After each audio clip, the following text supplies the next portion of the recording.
মিতুল, মিতুল, তুমি তীর্থকে ভালোবাসো কি বাসো না?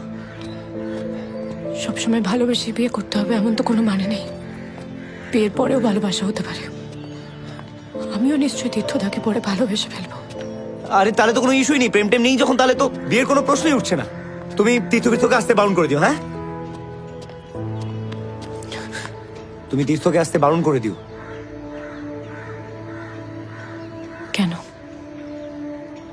আমি তো তোমাকেও ভালোবাসি না। নিজের কথাটা তো একবারও বলছো না। তুমি মিথ্যে কথা বলছো। তুমি ভালোবাসো আমাকে, আমি জানি। বাসি না। ভালোবাসো না যখন, তাহলে প্রত্যেকদিন আমার সাথে বেরো কেন? আমার মাথার চুল ঠিক করে দাও কেন? আমি রেগে গেলে দুশ্চিন্তা করো কেন? মিতুল, তাহলে আমার দিকে হাঁ করে তাকিয়ে দাও কেন? আমি কবে তোমার দিকে হাঁ করে তাকিয়েছি? মিতুল, বাইকে না মিরর বলে একটা জিনিস আছে যেটাতে পেছনে সবকিছু দেখা যায়।